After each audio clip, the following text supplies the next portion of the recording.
All right, everybody, you're not going to believe it. We got BKXC with us today. We got Brian Kennedy. How you doing? I'm doing good. Thanks for having me. Yes, if you mountain bike and you own a computer and ever been on YouTube and haven't seen Brian, we're gonna have to check out why. I don't know why you wouldn't have don't know who Brian or BKXC is. He's got 500,000 subscribers, and he is a mountain bike mecca, just a guy who goes out and does everything you can imagine. We're going to share his YouTube channel here in a minute so you can kind of see what I'm talking about. I know this isn't the first time you've heard of him, but anyway, I really appreciate you spending some time with us. I've got a million questions. Cool. And I want to kind of start right with some of the first ones. And I think I already heard the answer to this, but it'd be kind of good for the public here. How did you come up? Obviously, BK, Brian Kennedy, and then XC. Like, let's talk about the name for a minute. Yeah. So when I started mountain biking in Northern California, there was a bunch of cross country races. So XC, where it's like you climb a 3,000-foot climb and then you have a 3,000-foot descent, like the Downeyville Classic, or there's a bunch of rides around Tahoe or Annandale. There were all these cross country races that were like, wow, that's intense. Like, that's a crazy race. Where I didn't realize that cross country was kind of like lame and spandex. And now enduro is kind of taking over that, oh man, it's really tough, or all mountain. But cross country racing is actually getting way better every single year now. Like with the Olympics course that was actually dangerous, and all the cross country stuff is getting less lame, even though it's still very, very much built on like spandex and fitness and that kind of thing. Versus, I love the enduro style where it's like you just have fun, you climb up, and then you have a really good downhill. So now I say Brian Kennedy across the countries. Back when I used to do international travel. I like it. I like it. Hey, by the way, you're kind of making fun of me. I am a spandex guy. I do a little XC myself here. You No, got to no. do it, whatever. And that's the thing. It's like whatever's fun for you and makes it happen. But that wasn't really my identity, even though like it's in my name. Yes, yes. I mean, after watching all your videos, yeah, when I think of XC, like we do XC races up here, but then yes, we head out of Bentonville, Brevard. We hit all those places too, and that's when I make sure I have on baggies, and that's when I make Yeah, sure I have on the full bill and all that type of stuff. But totally. oh, makes total sense. Makes total sense. So yeah, I did a little. I mean, your stuff's always on my news feed. I'm always checking it out. I did a little bit of research, just kind of scrolling to the back, to the The public side of the archive. back of your YouTube channel, and you got stuff posted back 5 years. Like, when was your start, and how long have you been doing this? Yeah, so April 4th, 2016, that was my first video. So we're getting on 6 years of doing videos. And from the start, when I started doing videos, people liked it and they were commenting and people started subscribing. And I was like, whoa, okay, this is actually really something. So within, it's always blurry of like when I actually quit my job and all that stuff. But I think within 5 months or so, I had 5,000 subscribers, 10,000, whatever it was, 8,000 subscribers. And I was like, oh, I'm quitting my job. I'm doing this because I kind of figured that within a year I would hit 50,000 subscribers and that there was enough of an appetite for what I was doing. And it's like, why wait around and be like, okay, I'm not going to do this full time until I hit this magic number, instead of like, do it. Let's do it. Let's go. That's amazing. I mean, that is, to hear. I'm working on 1,000 subscribers, so I know how hard that is. Yeah. So, that's amazing to see that it went that fast. I mean, do you think, like, what would you say were some of the things, like, for other people who want to, there's going to be people watching this that just, adore your content and whatever. There's going to be people watching this that are, avid with their GoPros, maybe have a YouTube channel. Any inspiration? We'll talk a little bit about the person just using GoPros. I want to give them some Yeah. suggestions and tips, but then also maybe talk to the YouTuber who maybe is trying to do a little bit of YouTube, get some interest in that sense too. Yeah, it's a crazy combination of things. And the thing that's so funny, so I used to work at potsandpans.com. I used to be like a web developer. And whenever I say that, people are like, oh yeah, that kind of transfers over. It doesn't at all. I do a TV show on the internet. There's no transfer over of being a web developer, a programmer. Like that is just not what it is. It's a TV show. It's entertainment. Whether it's cooking, mountain biking, it's giving people a little bit of escape, but also showing them that there's these cool things out there while also joking around. So it's like this personality thing that's completely intangible. I would never say that I was ever the life of the party or that people would like hang on any word, every word of mine.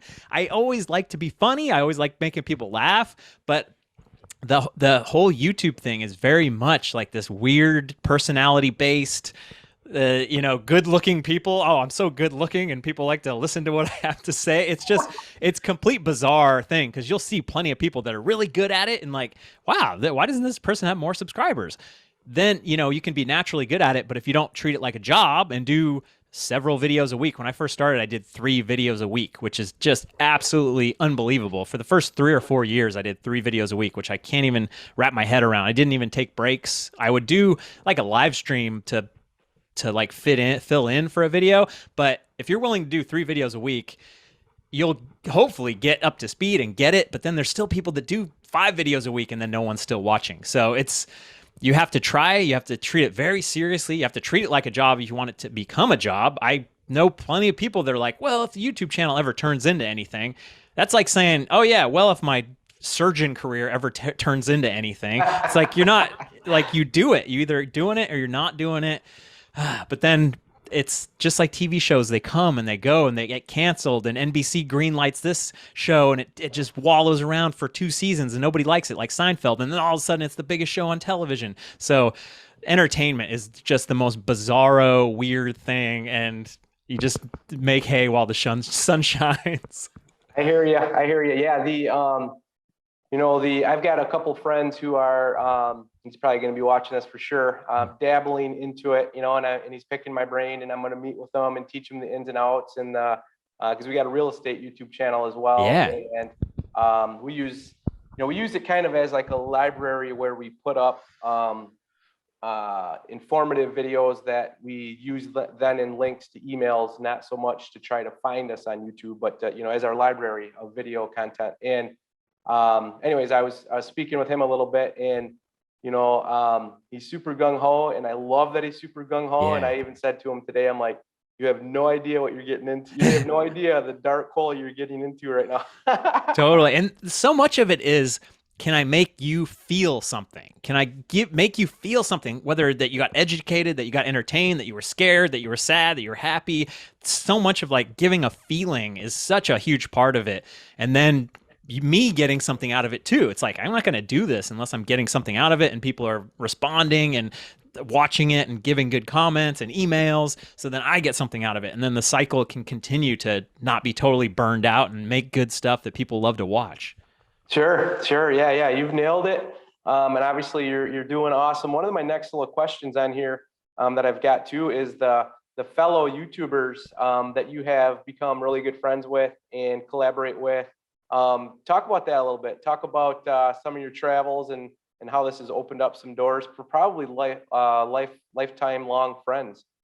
Yeah, that was kind of the coolest thing that I never realized when I was starting the channel, because it was very solo. I would bring my brother along, or I'd have to go back and see like who was the first person I rode with that was like a fan of the channel or through the channel. And I think it might be Alexander, the single track sampler, because I remember looking through, like when I started my YouTube channel, you just search for mountain biking, you search for anybody that's possibly doing it. And in 2016, there are not many people that were actually doing, regular mountain bike YouTube content. There was Seth's Bike Hacks, MTB Tips, guys from Australia, and I think Global Mountain Bike Network might have been going at that time, but I think they were. I think they were going at that time. So, and there's always a couple various things that I always forget about that. Oh yeah, that person was doing it too. But very much, less than 10 people that were kind of treating it like a full-time thing, probably less than 5. Seth wasn't even full-time until after I was full-time, like 2017 or something like that. He still had clients and different stuff. He had like a web do-it-all kind of company thing. But yeah, making these friends all along the way has been just the most remarkable thing. I just always kind of like had, you know, how you have a vision in your head where it's like, okay, I can ride all these trails, but then you meet friends. I've got friends in Spain, friends all over the world, friends in Australia, friends here, friends there. It's really kind of the coolest thing. And then getting to ride with mountain bikers, that YouTube guys that are just trying it out and then now have become full time later on, and that make these relationships with all these people. And it's really neat. That is amazing. Yeah, it's fun. It's fun to watch. And back to what you were saying earlier, it brings that personality in. You know, you get to see all these different personalities with you. And then one of my favorites, and I was going to ask you if it's something you ever plan on doing again. I liked when you did the race. You went to a race and you had like 4 or 5 other YouTubers. Yeah.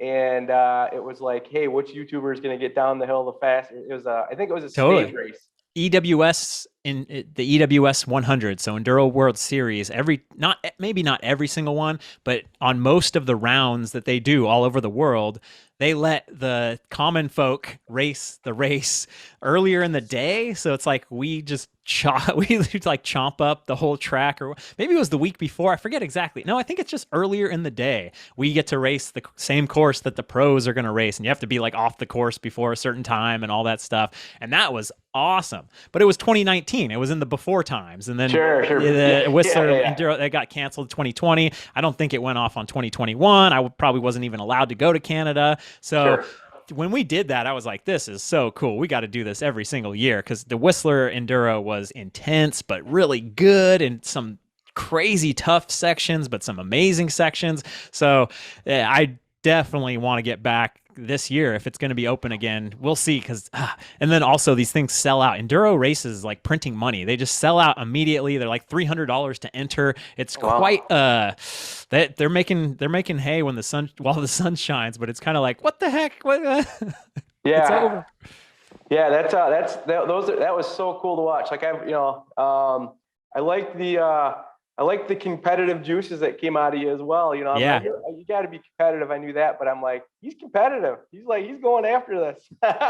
No, it's great. That's the thing. It's those videos that people remember and talk about are the ones that are like, okay, like mark that down. I need to do that more often.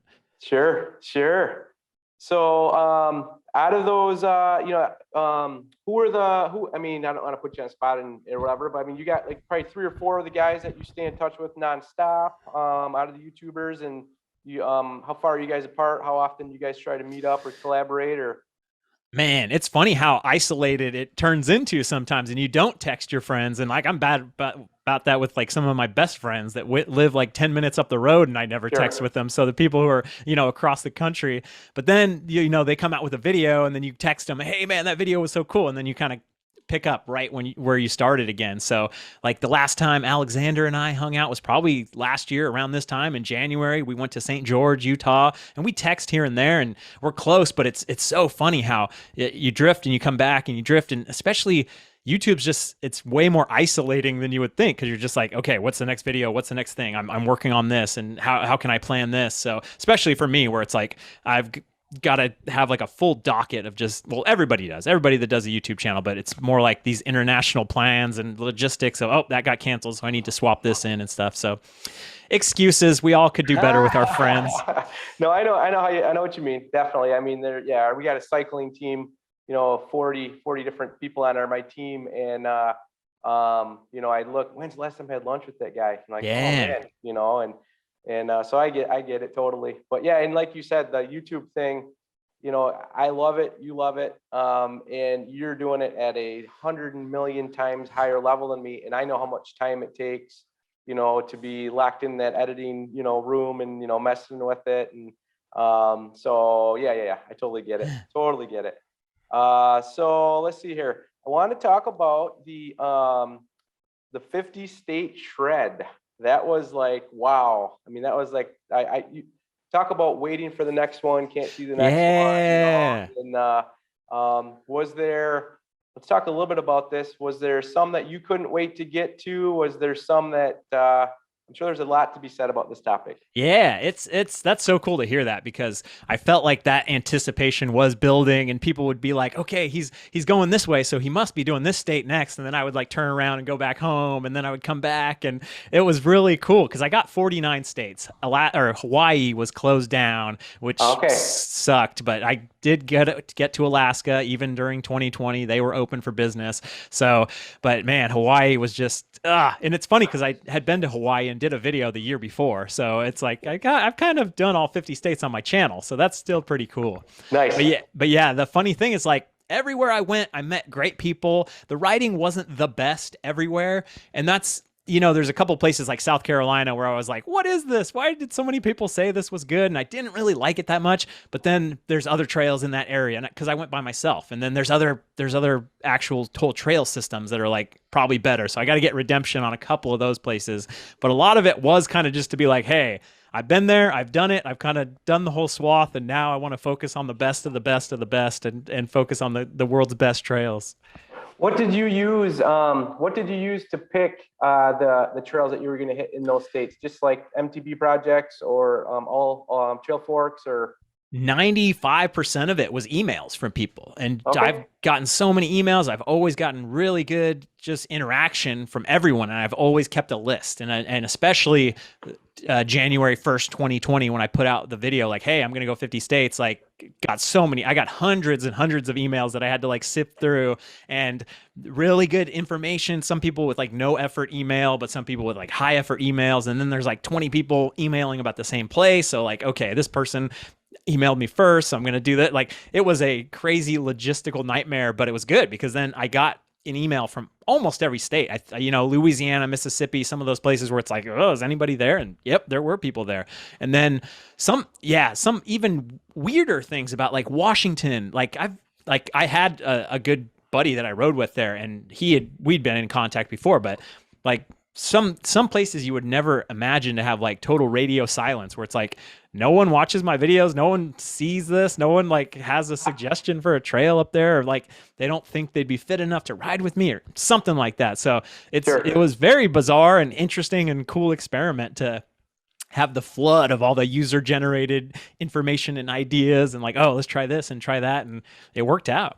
Yeah, no, and that's kind of like on a small scale, what we do here, try to do in West Michigan, even with our channel, is just kind of be the informant, to try to inform people. And hey, and then when we RV travel, we kayak, we hike, all this kind of stuff.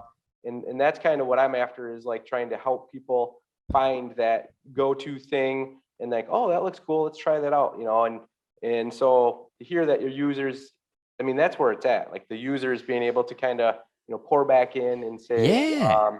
Check this out. Because life is like lurking nowadays. No one participates in anything. Everyone just watches and sits back. And, what would be the stats of the people who post on Facebook versus the people who just sit back and maybe hit like? It's like probably 10,000 to 1 for people who actually. So when people take the effort to actually email me or leave a comment that's well written, it's like, wow, thank you. Because nobody participates. People watch videos for hours on hours on hours and watched every single one of my videos, but they would never email me about anything. Even if I changed their life, like, oh, I stopped smoking, I lost weight, I ride 50 miles a week, and then I get those emails, but I just know there's way more people out there that don't take the effort, don't make the effort. On that note, thank you for taking me away from the news. Instead of sitting there and watching the news, who wants to hear everything battle back and forth and this and that? I turn that off. I turn on YouTube,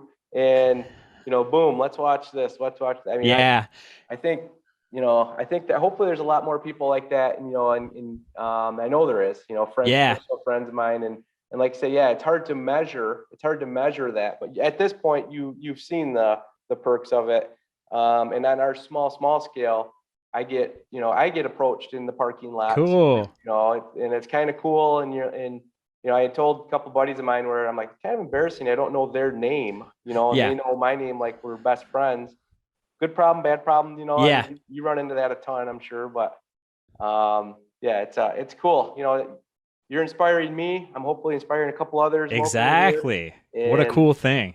It is a blast. So out of them top 50, states, top three rides. Yeah, so I really liked Massachusetts, this place called the Vietnam Trails, and it had all these really tough rock rolls and tough techie stuff. And I rode with my buddy now. I only met him that day, but now he's my buddy Pat, and JC Trails, who also has a YouTube channel. He's in New England as well, and he was a great guy to ride with. I've ridden with him a couple times since then, but that was such a good one. And then also Vermont. So Kingdom Trails was kind of always on my list. That's kind of the one you always hear people talk about. I was like, oh, I had a different trail system on my list to go ride in Vermont. I don't remember which one it was, but I'm like, man, if I got to at least see the Kingdom Trails. I've heard people talk about it, but it turns out I was like, there's too many trails. I can't figure it out. What do you have to pay? Do you not have to pay? It's all blue square stuff. It doesn't look like there's that much elevation. Then there's this ski hill right next to the Kingdom Trails called Mount Burke, and that was an amazing double black diamond, real deal mountain biking, just fantastic. And I was like, whoa, okay, thank goodness I did this instead of I couldn't figure it out for the life of me Kingdom Trails. I know there's people that really like it, and no offense on blue square trails, because Bentonville does blue square trails like fun. Green trails, even green trails, are amazing in Bentonville. When you build the trails right, it's a blast. The DTE Energy Foundation Trail, that thing in that's Ann Arbor, right? Or just outside of Ann Arbor? It's going to be Ann Arbor area. Yes. Yeah. Name of the town is just on the tip of my tongue. But Pinckney. Yes, Pinckney. So like in that's all blue square. But when you're just coming in off the street and you're like, oh, I need to put together a route, and you can't figure out a route, it's like, oh, the black diamond stuff, the double black diamond stuff rarely steers you wrong. So that was two of them. I'm trying to think. What else? I'll throw a weird one out there. Jonathan Dickinson Club Scrub. That was that's the one near Jupiter, Florida, that had a bunch of really cool jumps. Like it was like real mountain bike jumps for the first time, where I'm like, whoa, okay, the lips aren't too steep. It feels like I'm actually getting air. It feels like I'm actually going deep. Like that's something I want to go back and like study those jumps and measure them and everything, because it was just, it was so cool to actually feel like, okay, I'm not completely worthless at this.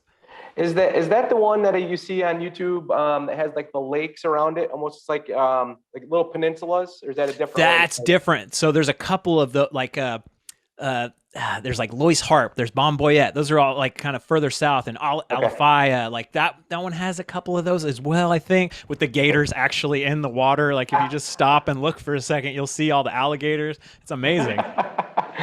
That's funny. That is funny. So that's awesome. Yeah, that sounds like some Vermont. I was actually in Vermont, and we did some side-by-side and oh, cool. Color touring and stuff like that. And we were not there long enough to take our mountain bikes, but a good buddy of mine, Mike, will be watching this. He's from there. And so what's color touring? Like leaf peeping? Yeah, basically. Yep. So, exactly. Checking out the colors. Yeah. We do it in the side-by-sides and stuff, which reminds me of another question I got coming up for you about your new piece of land. But cool. So anyways, the 50 state shred, was that a one and done? Are you thinking round two, or you think you got another thing up your sleeve for this year? I'll do it again in 2030. Okay. The 10-year anniversary of the 50 state shred. Fair enough.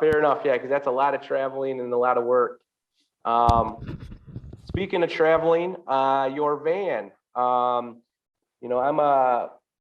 got a van on order right now. Oh, cool. Yeah. I'm doing a Van Do It. I've heard good things. I've seen a lot of those videos. Yeah.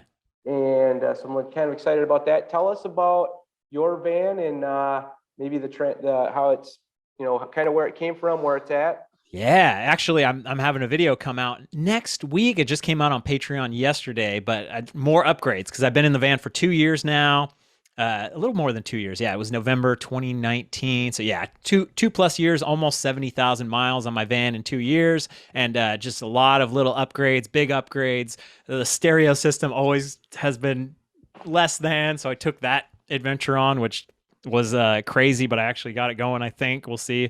And but it's been very, very cool. I don't have a shower, I don't have a bathroom, but everything else is just so comfortable sleeping in there. It's a little too hot if it's hot outside, it's a little too cold if it's cold outside, but the flexibility and the adventure that it allows you for a weekend trip, It's just, me and my wife, Sarah, where we can hop in and go and drive. We don't have 2 dogs or 2 kids or, stuff that kind of makes it a lot harder to do a van adventure. So for us, Yosemite National Park's 4 hours away. We could hop in the van, boom, go there, go hang out.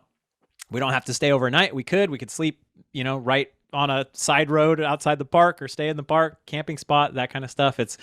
It's pretty cool for mountain bike adventures for sure. It's my daily driver car too, and I don't mind it. I get around. I go to the grocery store, go to the UPS store and stuff. So it works.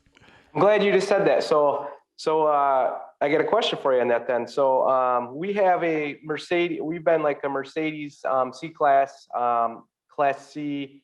That's where we do our traveling. My wife likes the bigger kitchen, the full bath, all that type of stuff. Do you need a different driver's license for that? No, it's a Okay. 24 foot. It's just Yeah, 24 foot. But Class B, is that the bigger ones? It's a Class C, so it still has the So bump that's- over the top. Yeah, okay. Yep, it's got the big slide. It's a Yeah. little more. So that's what we head to Bentonville. That's what we do. Cool. We're traveling in when we're going far.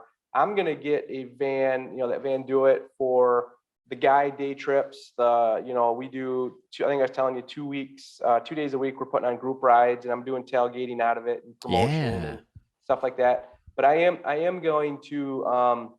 Right now. I've got a Subaru that's my daily driver, and I'm going to keep that around while I get the van, just to see if I can daily drive with the van. But any tips or suggestions you have on daily driving with the van, or is it not as bad as it seems? So it's not that bad because mine has the shorter length. I think the shorter length kind of makes it way easier, where I could go into a super busy Costco parking lot and be able to back in and just feel fine. But when you've got that extra length and then you've got like a bike rack on the back and a couple bikes hanging out, it's gonna be tough. The number one thing that I would suggest is we all have backup cameras nowadays, but there's actually the rear view mirror camera thing, which I had on my previous van builds, but I just bought another one because the old one was getting kind of old and funky and would flash a little bit. But that is an absolute game changer, because most of the time you can't see out of the rear view mirror of your van because there's all kinds of stuff, and even if you have clear line of sight, it's so far and weird. But highly suggest anybody who has a van to do the wiring and put the camera on the back of your van, and then you have a wire going to the front, and it's actually a video screen on your rear view mirror, and it's a game changer because you actually see out the back. You can see the perspective of the cars. It's not perfect, but much better than being blocked out and just driving through the mirrors on the side. And you're talking about even while you're driving down the highway, right? Yes, exactly. It's not like a backup cam. It's on all the time. I gotcha. Okay. Yeah. I don't think like I'm getting is a Ford Transit, and there might be a workaround, but I don't think it'll allow you, once you're in drive, to see out the back. Yeah, it's interesting. The first time I had seen that was my dad got a Chevy truck, and it has a rear view mirror camera. Like you can switch it to a mirror, but it's just a screen. And I was like, whoa, I'm blown away. What the heck? This actually looks great. And then you could have, a bunch of stuff like a camper shell or whatever. And so I had to look it up online, and there you go. Amazon has them. Nice. Thank you. Good tip. So let's jump on down to this fun little thing, 91 acres. So yeah, is it 91? Yeah. Tell us a little bit about the 91 acres and what you EverStoke. Yeah, EverStoke. I actually, I forgot to check today, but we had tons and tons of snow in Northern California. I'm actually going to fire up my little camera that's back at EverStoke right now and see if there's any snow. But so we've been like stuck out, but here, I can actually put it on my camera real quick. That's what EverStoke looks like. Oh, nice. Right this moment, as we see. So you can see the snow is still sticking, which is good, because I want to try to get up there in the next couple days and make a video of like, okay, what happened with the snow and everything. So yeah, for those who don't know, me and my buddy Aaron from MTBing Adventures on YouTube bought 91 acres of land to try to turn it into basically a place you can come stay, that anybody could come stay, cabins and, parking spots and van camp spots to go ride all the amazing trails in the Lost Sierra region, which is near Downeyville, Mills Peak, Mount Huff, on and on. There's, plans for hundreds of miles of single track experiences in that area alone. The Sierra Buttes Trail Stewardship is like one of the oldest, trail stewardships. It's focused on mountain biking, mountain bike advocacy for more than 20 years, and has put up with all the BS that is involved in California, environmental impact reports and all the stuff that you could imagine. It's like the hardest place to get trails built, and they have done it, and they know that mountain bike tourism, trail tourism, doesn't matter if you're on a mountain bike or a hiking poles or whatever. They know and they believe that you can connect these communities with trails, and people will come and they'll bike pack and they'll have fun downhill experiences, and it's pretty amazing. So we want to be right in the heart of it. And I've had this idea of, buying, kind of like what Seth did with the house. Like, I've had that idea in the back of my head for a long time, where it's like, okay, if you just buy one house, that's tough, like, to get it to turn over. But like, what if you buy the acreage, you have some fun trails on it, where the trails themselves won't be the destination, but they'll be a fun little piece. And then you could build like 3 or 4 or 5 cabins, or like a really, really big house that has 8 bedrooms that could all be individual, bunks for people that are renting out. So a long way to go. We're like, we basically got the keys at the beginning of June, like the end of May, beginning of June. So it's like, we're only 6 months in, maybe 7 months now into this adventure, and we're doing good. We got to get septic. We got to get flush toilets. We got water. We got a lot of things going, but it's still like, it's rustic. Sure. No, that's I love that, because there's a trail that they're building up in Hardy area in Michigan here. It's called the Dragon. It's Dragon Tail, or Dragon. Yeah, the Dragon. You have heard of it. I've definitely seen it. Yeah. Okay. And it's probably about 30% built right now, and it's in the middle kind of nowhere. And the reason I bring this up is there's been talk about that. A few people that want to pick up 40 acres and try to do this Brevard thing, or this Bentonville thing, or, try to these Airbnbs that are specific for the cyclist. We've done it when we didn't have the RV, we'd shop or something, and if they had a bike hanging in the living room, hey, let's stay there. Yeah. Totally. Bike specific marketing works, and so that's cool that you're doing that. I did know a little bit about it, but I didn't know that you were turning it into maybe some cabins and had some future plans for it too. Yeah, short-term rentals is the way to go, man. The cash flow on that is just absolutely insane. If you have a nice cabin, whether it's a geodesic dome that people want to go, or a tiny house, or a full-on house, if you can do $200 a night, 200 nights a year, that adds up. It adds up really quick. And if you can do 4 or 5 of those, that's a real business. So it's just a matter of all the logistics that are involved in that, which is very, very tough. Absolutely cool. Yeah. And then I see, so like a lot of I love the content from it, like the different little things that you guys are doing. All the animals. You bought like a little motorcycle. Yeah, the Rokon. Yes. That thing is a madman. Grooming up here, I think. Oh, cool. So just kind of messing around, getting some stuff built with that. Yeah, exactly. And Aaron has been so good with all the trails and getting stuff roughed in, basically so we could have this canvas of like, okay, let's make some weird skinny over here. Let's make some weird kind of drop here. Let's make a cool jump over here, where he got so much done over the past few months. It's quite amazing.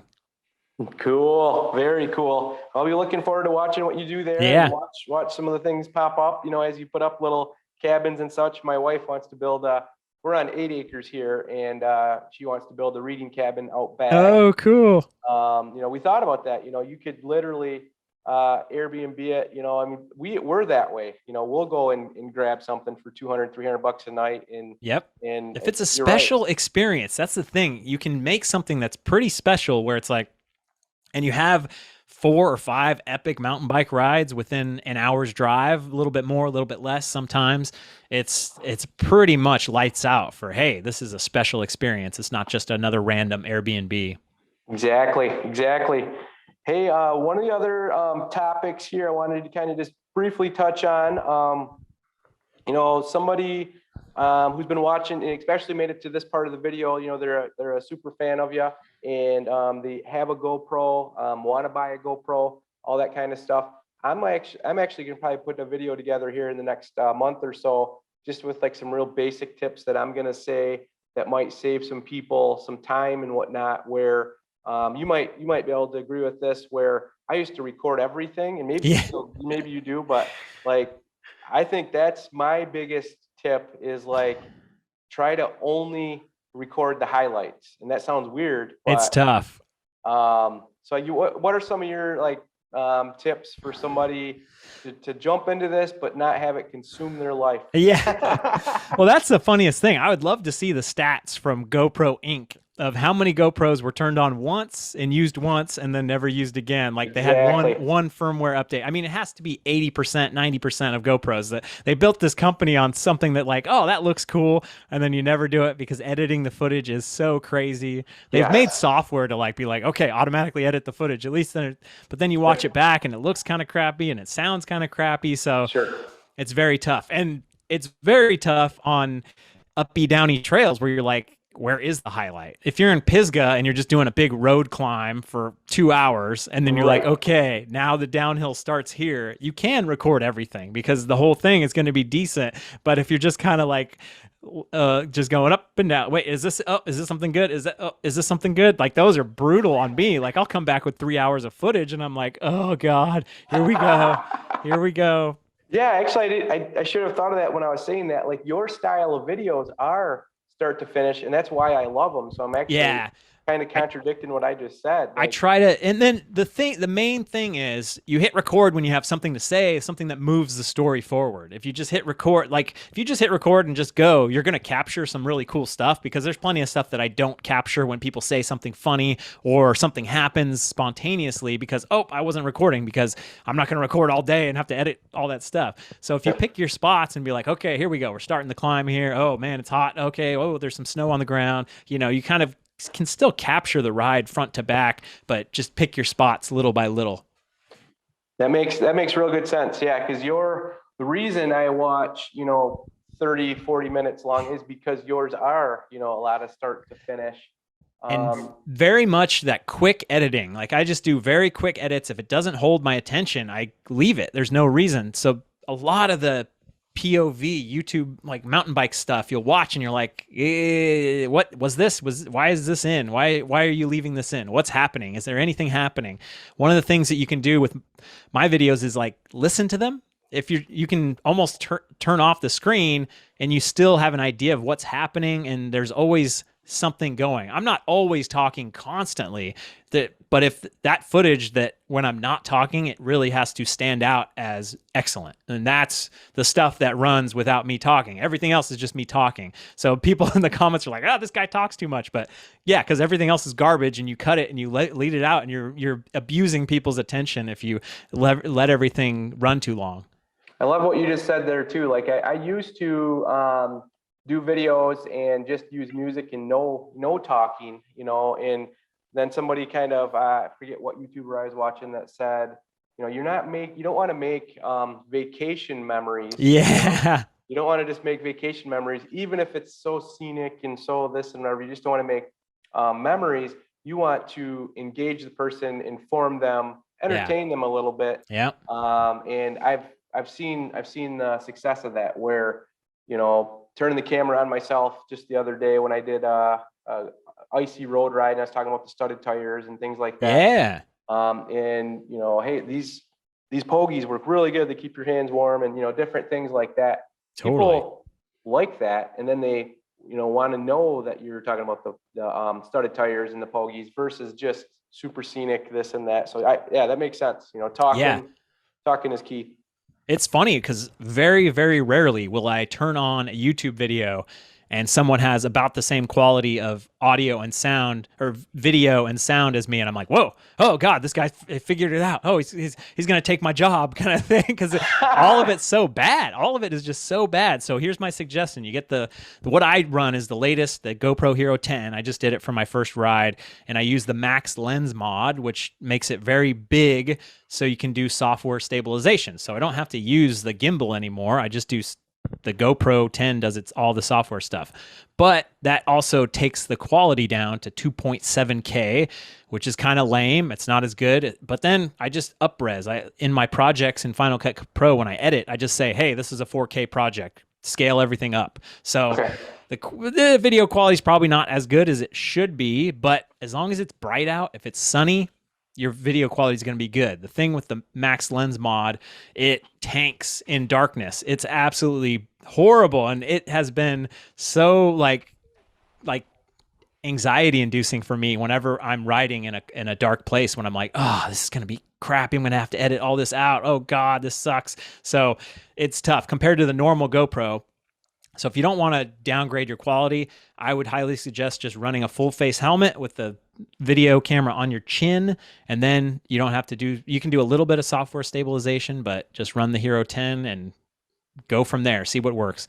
And then Sure. external microphones are basically necessary, because any kind of GoPro, anything, even the media mod with the wind muffler on it is no good. So you got the media mod for the Hero 10, and you plug in an external microphone into that, and I do like a little lavalier microphone with a fuzzy wind thing on it, and it transforms the audio immediately. You can hear the sounds of the bike most of the time. You can hear you talking most of the time, and it's really good. One thing you just reminded me that I haven't done I got the mics, I got the Rode mics, and I'm looking forward to doing some of those ones that you did where you're talking to the guy ahead of you. Yeah. And I laugh every time. I'm like, it's gonna sound like a X-rated movie with me. It's gonna be all heavy breathing. You got to be in shape to do that. I'm like, how am I gonna?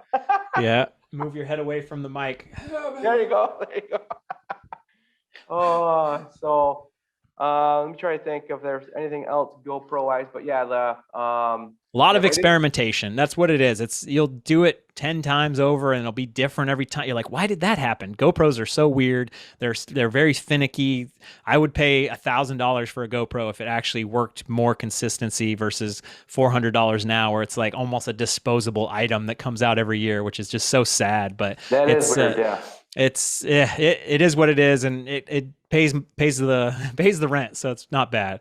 Sure. Yeah, I've got 2 9s, and I've come from the 3s and the 5s and the 7s. Yeah. The 2 9s, and stabilization's awesome. Like you say, the low light, there's not really anything you can do. I went out and did a night ride and thought the footage was going to be amazing with all these lights. Yeah, the lights, yeah. Horrible. Yeah. Like no matter, so. But yeah, it is amazing. It is fun.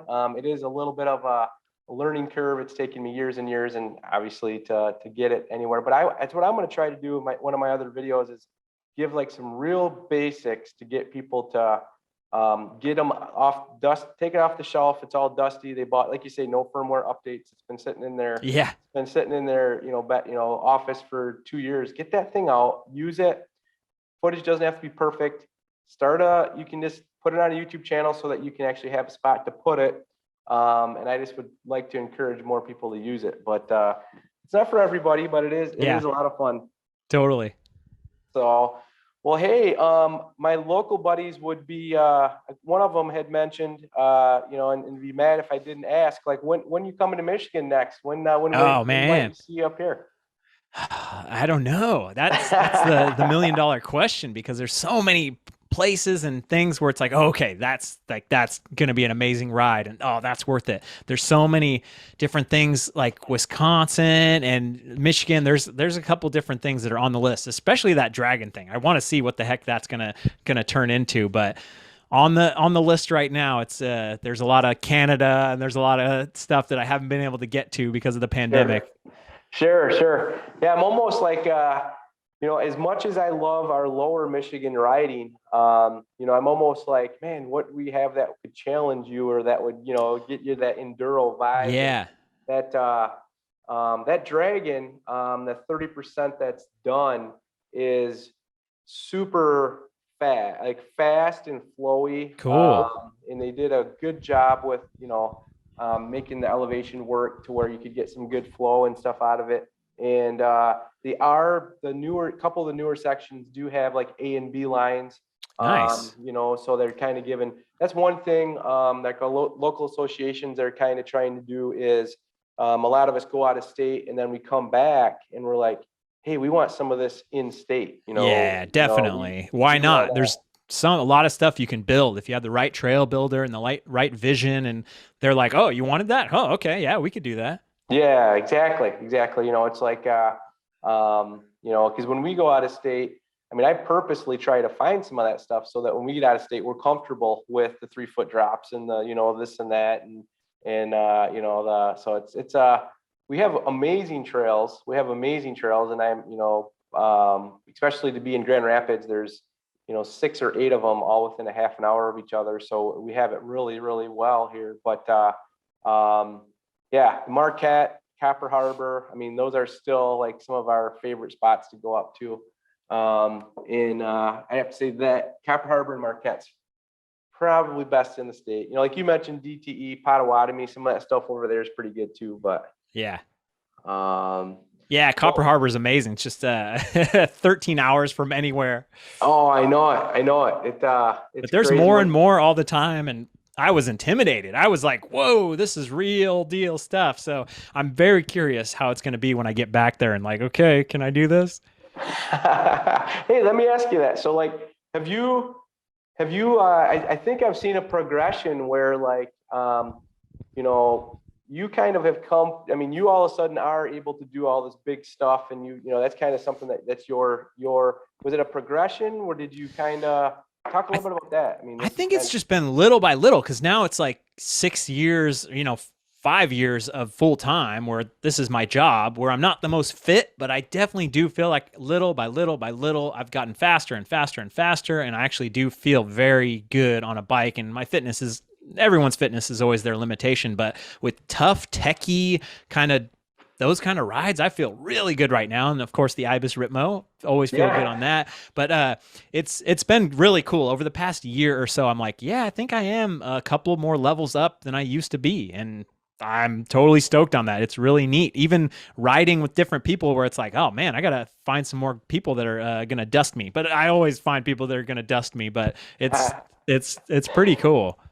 Yeah, that's one thing I noticed on your videos too, is you get that local, like Bentonville Bike Shop Pro or, you know, Yeah. Bike Shop, you know, and I'm like, man, that kid or whoever knows the trail like the back of his hand, and you're just following him, Trying like, exactly. No, it's so fun, and that's the thing that's so intriguing and cool. It's like, oh, I'm right behind him. I can barely see the trail, going fast, and then they have that luxury of knowing it, and then oh, okay, and then something surprises me, and then I'm hey, wait, hold on, let's reset. Any big crashes? Like, I mean, I don't want to jinx you or anything. Any big crashes? Or? I've been so good, man. Like anything I've done has been in my videos, and I can't remember the last real thing. There was something. Oh yeah. Actually, I should put that crash into something. So at beginning of December, the temperatures were still amazing. We had snow, but it all melted up near Everstoke. So we actually got out on a ride called Mount Huff, which is only an hour north of Everstoke. And I crashed within like the first 5 minutes or something. Totally fine. But it was like a weird rock hit my tire weird. And I just went down. It was dusty and it scratched the camera up and all that stuff. But I've been good. No injuries, no random things. And, nice. And that's the thing. It's like you can start mountain biking and you can level up very, very fast by being fearless. It's just a matter of you being able to dust yourself off after going over the bars crashing. Sure. Like I've just kind of been timid. So my leveling up has taken, 5 or 6 years to actually feel very, very confident on a lot of stuff that normally it's like, oh, wow. Okay. The other guys are getting kind of caught up on this stuff, but it feels right to me. So it's kind of neat that your brain does all that work for you and your body and the connection that what part of evolution is how our minds can work so specialized on bikes and that we can control these things with so much. It's strange. Our control of tools is just amazing. It is, and I like, testing that, getting to these new areas, and then, and then the bikes, right? I mean, the bikes have come so far, and just getting the right bike, I mean, everybody jokes about how many bikes you need. Well, depends, depends on where you exactly. go. Got my gravel bike right here, which is awesome when it's rainy days, kind of road bike hybrid. And then I got my Ritmo. There you go. Well, Brian, I really appreciate you stopping. Yeah, I want to say one thing before we leave. I am very impressed with your setup because, Remax, it's real estate, right? You're selling real estate. But what is it? If you're in sales and you're listening to this right now, You just need to make a big network of friends, and then people will just come along. If you sell cars, if you sell Lamborghinis, if you sell houses, you just know a guy. You're like, oh yeah, I know Mark. Like, he's awesome. Like, I hang out with him. I go on bike rides. So if you're listening to this and you do sales, you can totally think outside the box, and you can do something that is close to your heart and genuine. And it doesn't hurt that guys that ride mountain bikes maybe have a little bit of cash and like can actually buy a second home or a first home or whatever. But this idea of you're creating a network, or you could put your face on a park bench and you're pretty and people will call you, right? Like, that's the stupidest thing ever. So I'm sure there's at least 5 or 6 people listening to this that are in sales. You can create something around, and you like mountain biking, you could create a weekly mountain bike ride, and just that's what you do. And on the side, you're like, yeah, I work in real estate, I sell houses. If you need a house, like, you have to put yourself out there, and you have to sell yourself a little bit. You don't want to force it down people's throats. Like our new Trail One components, that you want high-end components for your bike, you got to go to trail1.bike. But it's very much like you build that network, because then you have a friend. You're like, yeah, I ride with that guy all the time. And even if it's just a question, hey, Mark, can you look at this? I'm looking at this house, and you would help them out for free. And then the next time around, oh man, I've got a family. I need to upgrade to a house. And so I commend you so much, because we get so much in our little niches and we don't know. And if you own a plumbing business, if you own any kind of business and you're not on YouTube, it's tough if you can't talk to a camera and you can't do it perfectly, but you can still do how to replace your PEX plumbing, how to replace your copper plumbing with PEX. Or there's plenty of you people out there listening right now that own a business. And if you can just put aside that couple hours a week to do something on YouTube, you'll start to run into all this business and all these people out there that can help you out and build your network, build more friends, and make it happen. Hey, thanks for saying that. I didn't even know you were going to say that. And it's so true. Like, I've been doing this with the Adventure channel for a few years now, and it's, it doesn't even feel like work. It doesn't even feel like work. I'm out. Yes, my car has Subaru or Remax on it. Yeah. Yes, our kits say Remax on it. All my 40 of my bike team. And the funniest part is all my buddies are like, I get asked if I'm a real estate agent all the time. And so now our new kits on the back say, call Mark, but I mean, you're hitting the nail on the head. Like, this is what I love to do. I love video. I love biking. I love, all this type of stuff. And guess what? I get to work with people in the housing industry, and help them with their second home, and they help them move to different areas. And it barely feels like work, because half the time we're doing the work, the other half we're looking in the garage at his bikes, and you need a 4th stall garage, whatever that might be. And so yes, I second what you said. And it is I've got a real estate team that I'm working with them on building out their niches. One's big into CrossFit. Cool.